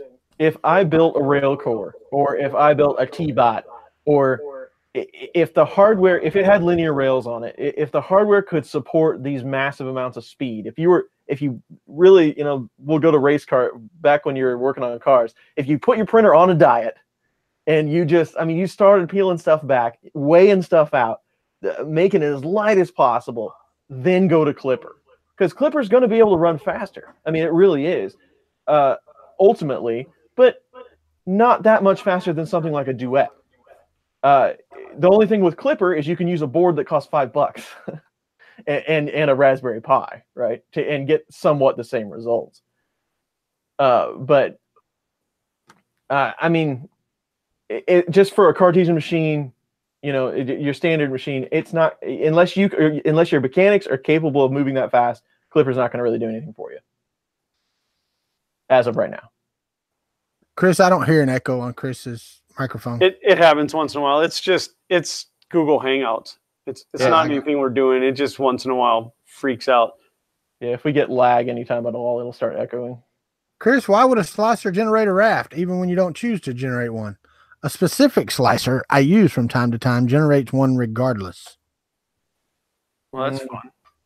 It's because every printer they made had a bad heat bed on it. No, I don't. It didn't level it properly. Yeah, it didn't. No, it's not level. Yeah. You need to add a MOSFET. Yeah. Yeah. I don't know of that slicer. Without the raft, it's going to burn your house down. Yeah. But yeah, that's what they're trying to get away from, right? With the raft, is the sacrificial sacrificial material to try to level you out. Gopama-san said, quick question. He put glass on an Ender 3, and it seems not to want to level no matter how close or tight his bearings are. No space in the frame or the body. Does he need brass springs? Can we touch back to the raft for just a second? Go ahead. Have we tried? Is it every model, or is it just one specific model that's doing it? That's a good question. Ben, answer the question. Because I'm thinking like maybe there's something wrong with that model, and the slicer thinks it needs to have the raft. You know. I don't know. What was the question about the springs? Oh, I see it. I'll let you read it.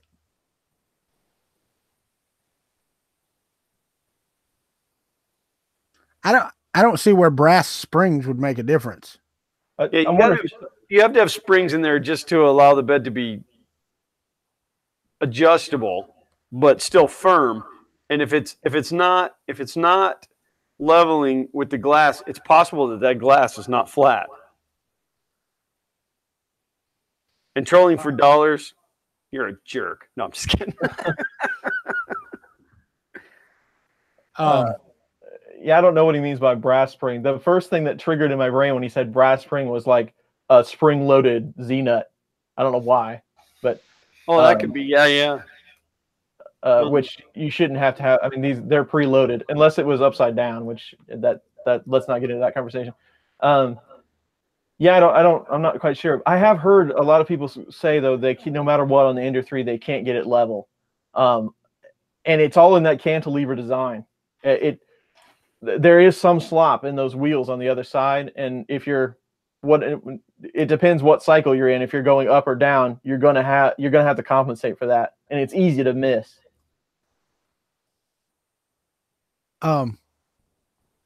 Hawk said it's the Z Suite from Zortrax. It has a perforated bed, and Matt came back and said that's because the Zortrax printer needs a raft for successful prints. So, gotcha. I'm trying to see. Oh, yeah. What do y'all think about the Boss Deltas from CME CNC, man? I looked at it briefly. I didn't really dig into it, but I mean, obviously I don't own a Delta, but I don't own a CME CNC printer, so I understand they're pretty awesome. Oh yeah. And those are quite large. Yep. I mean, I wouldn't mind having one sitting right here, but yeah, somebody buy him a TiVo little monster running SmoothieWare. I want to see Glenn pull his hair out. No, I want to see me a CNC printer, not specifically. Yeah, no, dude, I've been vying for one of those, and I think David just quit coming on here, so I'd quit asking him. Yeah, we've been talking about Artemis since they brought it out. He emailed me the other day and asked me how I was doing. Yeah, I agree with you, Carl. They're too expensive. I'm sure we'll see one at Murph. Oh, I can't wait for Murph. I'm excited. Darren Anton, if you go out to cmecnc.com, they have the prices for the bosses out there. So it's a massive printer though. It's fairly large. It's what, 500? Isn't it 500 millimeter across? Yeah, I think it's 0.5 meter across. But I mean, you can have a Delta as tall as you want it. It's like mine on the TiVo Little Monster. I thought about getting some more of the whatever that is, 8080 C channel that they use. Right. And making it taller. The problem is why? It's 500 millimeters tall now. I've printed something 500 millimeters tall, other than my printer frame, 3 times. Yeah. It's like the FK1. It's great to have. How often are you going to use it to its full potential? Oh, probably not very often, but I actually, the project that I'm working on, the big secret that I'm not telling anybody, the size that it was, I was going to be able to print the case for that in one piece. And it turns out that it's not big enough for what I need. And so I had to make it larger, which means the case has to be larger. And it's now 50 inches across. which is outside the build size of the FK1. So I got to make the case in 2 parts and make it like snap together or something. Glenn, when you get your projects out of the way, and free time is a loose term, I'm gonna send you the SVG files, or I can make them STLs, whatever, for a rip-wrap Prusa frame, just to see what it would look like and how long it would take to do on the FK1. I think that would be killer. Oh yeah, absolutely. Just to print it out. Yeah, that'd be pretty neat. Yeah, it would be awesome. I think that'd be killer. Thing about it is the one that you have there, the log printer, right? That's design. That's basically a MK2 design, right? Right. You could print that out. Yeah. With what, 55% infill or so, and have your holes already printed and everything else to mount everything. Yeah, I'm just shy from having a machine big enough to print something like this, I believe. Like these are 37. Then that sucks because my biggest one is 34. Yep, 37 by 37. Oh, I can totally handle that. Oh yeah. Yeah, well, and in fact, we could take the Prusa frame and print it taller. Like, because it would still be the same width, so the bed and everything would be the same, but you could go taller, so you just need longer lead screws. There you go. And smooth rods. Give a little bit more height to your Prusa. I mean, it would work on that, not on an actual Prusa because of the lead screws being built into the motors, but... Right. Yeah. That'd be pretty neat. We'd have to call Ron the Happy Extruder and get advice. That's the cool thing about the community. Everybody. Everybody specializes in something. I had a Da Vinci question the other day, and I emailed Carl. I was like, I don't know anything about Da Vinci. What's going on here, Carl? And he's right. Oh yeah, this and just everybody knows their thing. It's pretty cool. I got a kick out of it the other day. Friends of mine had posted Uncle Jesse's video with the steering wheel on the gaming controller. Yeah. They had posted it to, like, they had tagged somebody else and they're like, here, check this out.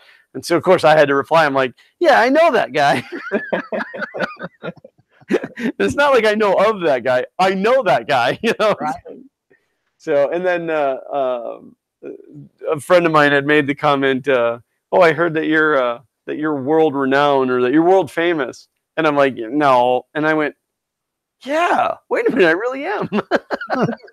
Somebody on every continent on this planet knows who I am. That's come on now. I want to see somebody from South Africa, man. I'm sure we got somebody from South Africa. We got somebody. Oh wait, we did have somebody.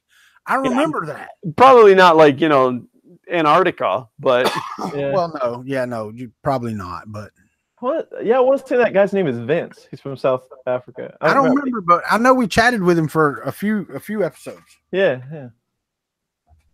So you ain't ever seen someone from South Africa? What? I actually have friends here from South Africa. A couple of them. I used to work with a guy from South Africa. One of them's a developer. It always messed with me because he was a very white British guy, and at the time I was young and dumb, and so I just assumed that everybody from South Africa was of color. And I'm like, how can you be from South Africa? Yeah.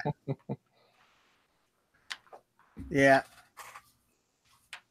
No, and yeah, because if I'm not mistaken, one of the guys that came in here was from South Africa, not Vince, but another guy, and his name was Wuten.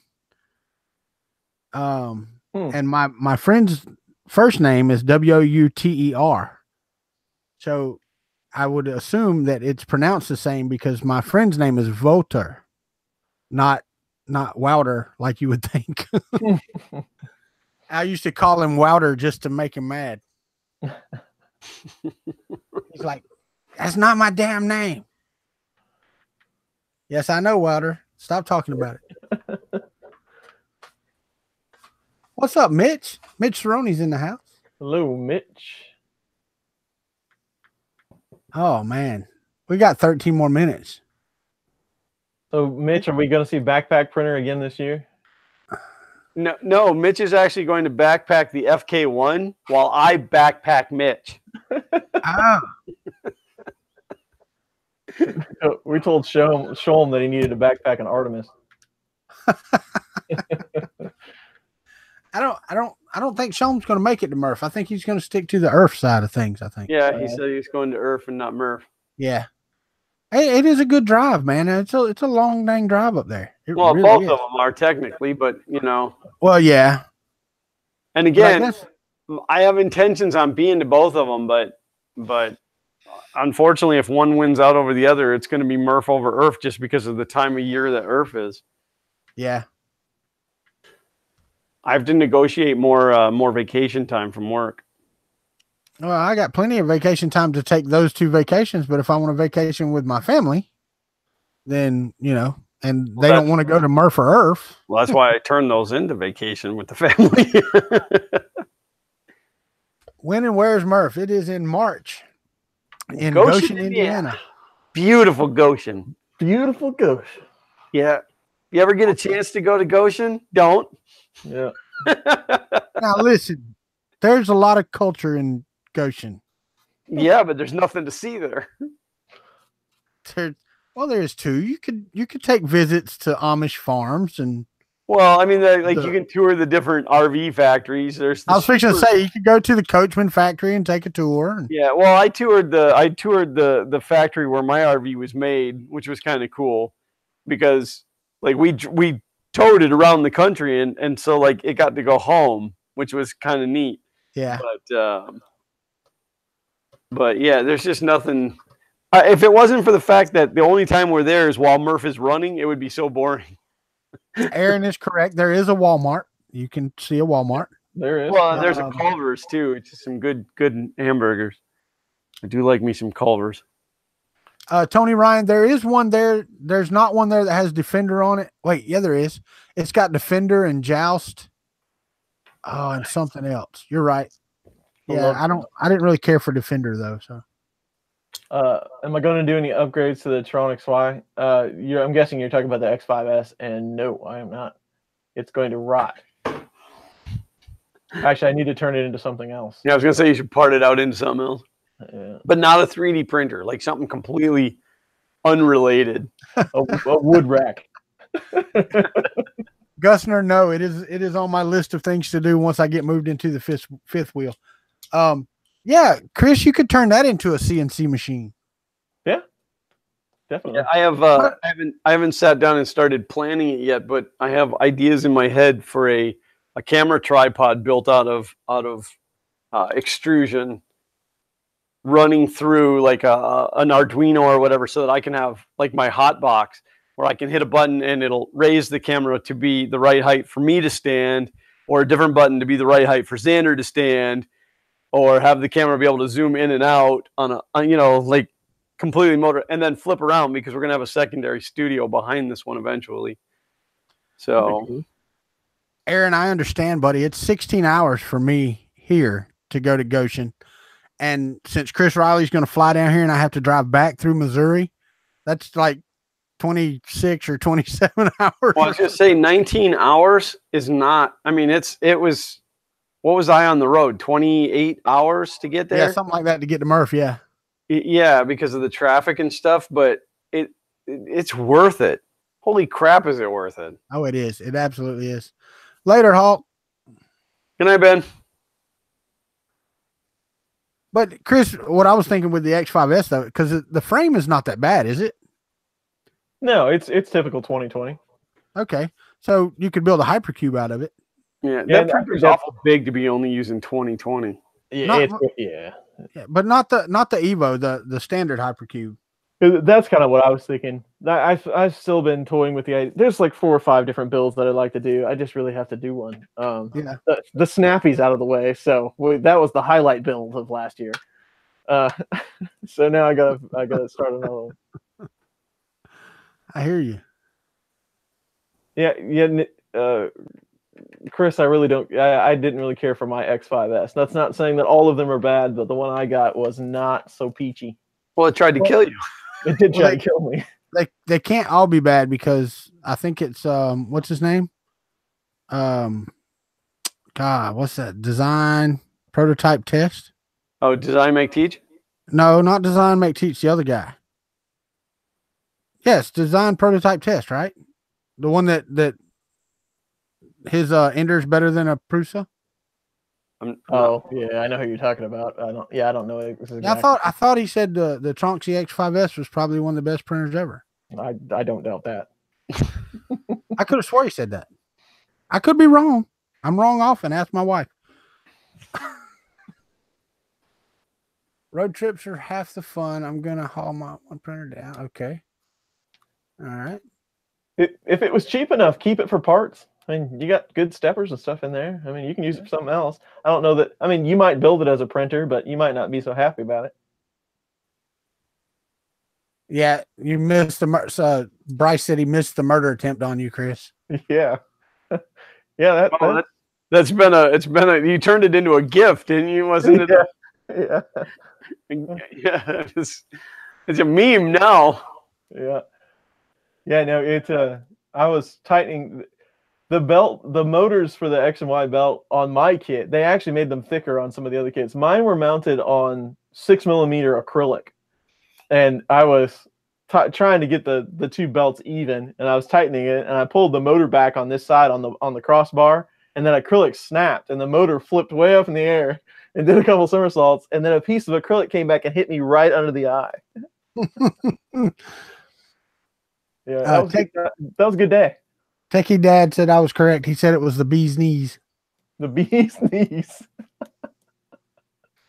Tony Ryan said he met him at a maker fair in Portland. He was just as annoying in person. Yeah, I don't know who we're talking about. Yeah, as you do. You have to know, man. This isn't the guy that claimed like Prusa stole his design. Yeah. Okay. Yeah, I know. I've avoided that guy intentionally. Yes. No, I watch. Yeah. And the thing is, you wonder how he stays on YouTube. It's because I want to see what stupid thing he says next. He's a train wreck. You're looking for that. You're looking for that big crash. Yeah. Oh. Just like Technology Nerd 18. Hey there, Dawn. We got 5 minutes. What, are you tired of us? You're excited to leave? Am I excited to leave? I'm ready to go play some damn Centipede, man. Come on. When I get done with this, I got to go downstairs and start caulking the shower in. Actually, I have to go in the kitchen and make supper because everybody's waiting on me to get out to make the steaks that I laid out earlier to thaw out. My wife just ran to McDonald's to get us some dinner. Well, I guess that's close to what I'm eating. If you chew up and spit out with a steak and put it on. And for those who are keeping track, I don't know if I told you guys last week, the doctor doubled my medication, which was making me nauseated all the time. That has since subsided, which is exciting. That's good. And my numbers are actually, I had 109 reading the other day, which is awesome. So, but they are starting to become more normal. So I'm pretty excited. All right, let's see. State, yeah, that's right. All right. Maker's Muse does have a ton of subs. I have to say that. He does. He really does.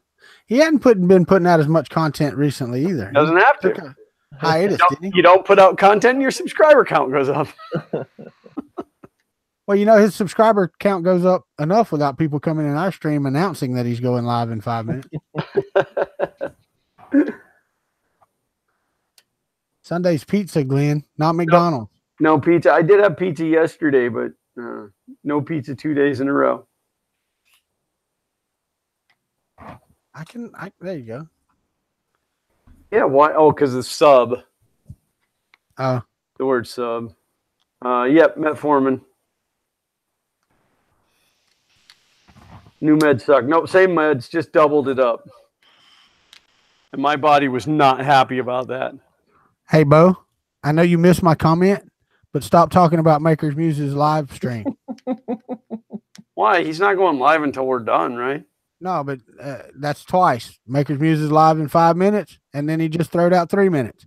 Don't do it again. Yeah, it's just Maker's Meat. It's just Angus. I mean, come on, it's just Angus, right? If you guys haven't ever had a chance to meet him in person, he's awesome. He is so much fun to talk to, and like completely shy and withdrawn like me. But it's so funny because he gets bombarded with people, but yet he won't rush you away because there's other people working or waiting. Like he spends one-on-one time with you. He's an awesome human being. 2-minute warning. Yeah. That's a good question though Bryce had for you, Chris. After you went on Twitter, did your subs climb any? Did you see any noticeable increase? No, not that I noticed, but my Twitter activity isn't, I mean, I don't have a lot of Twitter activity really. So no, I didn't really see anything. The Twitter was just basically for the guys that already know me. So it was to shut us up. Yeah. Right. But no, I didn't see any extra subs. The biggest thing that gets subs, and I am not an expert on YouTube whatsoever. I just put out videos and hope people watch them. The biggest thing that gets subs is you do something that, nobody else has really messed with, and or you do it more thoroughly than somebody else does. It's all about it. Reviews don't get any watches. It proper guides. This is how you do it step by step, and people will just keep coming. You will continually get watches. They will come back and watch it. That's the only thing I can tell you. Yeah, see that's my problem though. See, is I'm not fast enough to get good content out there because the Chris Riley gets it out faster. That's why I threw away the parts for my Etch-a-Sketch. I had Clipper already installed on a printer. I was filming some crap. I mean, I just can't get it out as fast as he does. Well, every Wednesday and Sunday, Walter's just getting this pile of stuff and he just throws in the trash can. Well, the problem, I think about that, but that's how James and I are. Yeah. Like, I mean, him and I will be like, hey, I'm working on a video where I'm going to, XYZ. And the other one of us is like, oh, I'm working on that too. It's like every time. That's why, like, once in a while there's publicly, made jokes about, in fact, one of James's videos, like he showed a file explorer window and he went to click on something and one of the folders in there was ideas I stole from Glenn, because it happens more often than not. Well, so. I have to confess though, the reason I'm behind Chris is because normally I'm putting them together while watching his video so that I can get it right.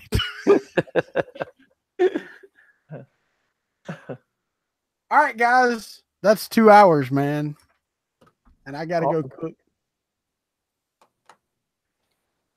No offense taken. If my content's for nerds, I love it. So. What offense? What offense are we taking? He said, I think I appeal to nerds that want to tinker. Well, he appeals to, I'm a redneck and he appeals to me too. Chris is, I ain't even gonna say it. Never mind. But I mean, why the mentality of one over the other? I mean, I watch everybody. I mean, I already know everything there is to know about 3D printing. I mean, there's nothing I can learn. Yeah, right. I know. I watch everybody. I mean, I have learned as much from someone who knows less than me as I have from people who know more than me. Because people who don't necessarily know the same things you do things different, and then you go, hey, that's a great way of doing that.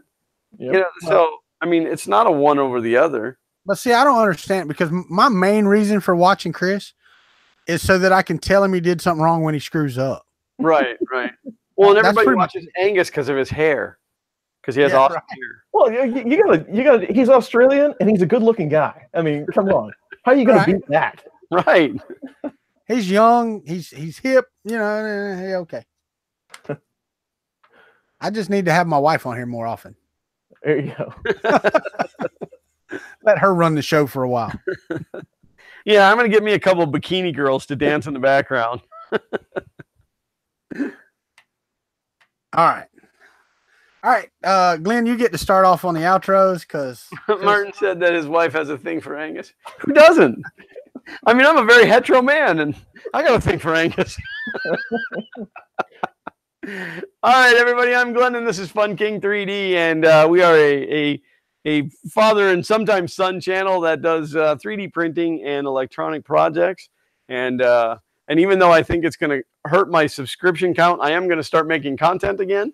Because I don't know. No, I do have some pretty cool projects coming up. I am going to kick back in with the FK1 stuff because it's got to be ready, and it has to make it to Murph. And I'm excited about Murph. And we are found pretty much everywhere. Fun King 3D. If you just Google Fun King 3D, you will definitely find us, or funking3d.com. And for those of you that aren't super familiar with this particular set of streams, funcountrybasement.com will always have a link to wherever the stream is for that week. Sometimes it doesn't get updated till Sunday, and we are going to work on making that better. But at least by Sunday, you will always find where the stream is. I think that's all I got.